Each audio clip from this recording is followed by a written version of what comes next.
Raider Nation, what's going on? It's Mitchell Renz, your host of the Raiders Report.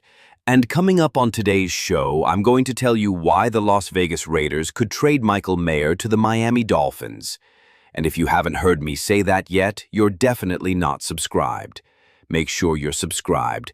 Make sure those notifications are turned on, because anytime NFL news ends up going down, anytime NFL rumors end up going down, I'm going to keep you up to date here on the Zachria Sport.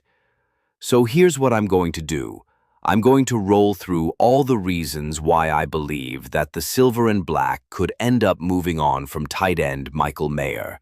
And then, at the very end of today's show, I'm going to give you some trade ideas from our Dolphins guy here at Chat Sports and NFL Insider, and my trade as well.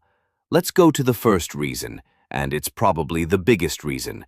Not only are the Miami Dolphins looking, Miami is also interested in Michael Mayer. So first off, a tweet came out from Tom Pelissero, which I talked about a little bit yesterday on the show, that the Dolphins are now in conversations with multiple teams about acquiring a tight end after sending Jonnu Smith to the Pittsburgh Steelers. One of the things that I mentioned yesterday on the Raiders report was, if this is a true report, obviously that it is, that you got to keep in mind and you got to keep an eye out for Michael Mayer. Then, a few hours later, Omar Kelly, who does a great job covering the Miami Dolphins down there in the Miami Gardens. Miami has had their eye on Raider tight end Michael Mayer for a while. He had some on- and off-field challenges with the Raiders, but he's slated to make $1.66 million in 2025 and $2 million in 2026. Dolphins are also shopping for cornerback help. I'll tell you this, if they're also looking for a corner, keep an eye out for Damry and Richardson. That's all I'm going to say. But the number one thing that I want you guys to answer from today's show is, should the Raiders, Pete Carroll, John Spytek, should they either trade or keep Michael Mayer? Please let me know. You're about to get hit with a YouTube ad break. While that ad is playing, I want you to scroll on down and give me your answer. Let's keep it moving here on the show. The next reason why I believe that Mayer could ultimately end up getting dealt. He's been linked to trade rumors all off-season long. Now, there's been a lot of NFL teams that have picked up the phone and they've called the Raiders. But also the Silver and Black. I'm not saying have actively been shopping Mayer, but they've at least been answering phone calls around him, as all good NFL teams should do. If the Silver and Black decide to move on from Mayer, they save $1.6 million if traded, and that new team's gonna take on that $1.6. Las Vegas eats $943K, which again, not a lot of money, but the fact that, Brock Bowers is going to be the tight end one for the future, and I also know that Michael Mayer knows this. Right, like Mayer could have the best year. A strong tie. And it goes back to their Michigan days. Also, John Spytek. He's a Michigan man. Literally, the School of Business at the University of Michigan is known as the Ross School of Business.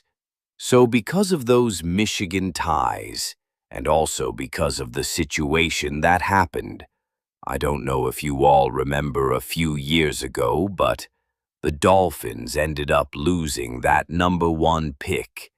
It's because Stephen Ross, Tom Brady, there was some tampering on a little boat, a yacht.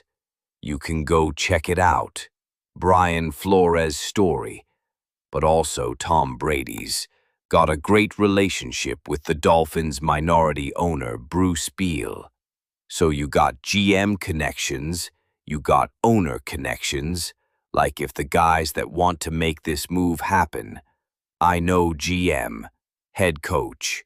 It's important, but the guys that sign all those dudes' checks, if they want to make a deal happen, Tom Brady's got an easy outlet to say, hey, are you interested? And I'm just saying, at this point in the off-season, anything's possible. Let's go to another connection here. It's the tight end coach connection. And this is a small connection, but maybe this is one of those cherry on top type of situations. Because if a deal is going to end up going down, Certain things just need to happen. And do Dolphins tight end coach John Embry worked with John Spytek for 1 year in 2016. Embry was with the Tampa Bay Buccaneers for 3 seasons in total. But just because Embry does have some of those connections that Spike has, and because Spike at least worked with them for a year, that's just another one of those simple situations where, if you're evaluating a bunch of different teams, if you're sitting down and you're at least just picking up the phone and calling, I do think, depending on relationships and who you've previously worked with, maybe that's somebody that you call first. Maybe you're more willing to work out a deal because you trust that guy a little bit more. So not only is it the John Spytek tight end coach from the Miami Dolphins, John Embry, then there's one more reason that we got to be able to sit up here and talk about. And I always wonder if history happened in different ways, would we be even sitting here? Because the Dolphins were interested in Mayer back in the 2023 NFL Draft. That has been confirmed by multiple reports today, and also just go on Google. You can look up Michael Mayer, Miami Dolphins, 2023, and you can see how many reports were from their beat reporters that this team liked Mayer at that time. What's interesting about that is, in the 2023 NFL Draft, the Dolphins lost that number 1 pick, which would have been number 21 overall. And there's a part of me that wonders, could that have been the team that took Mayer at 21?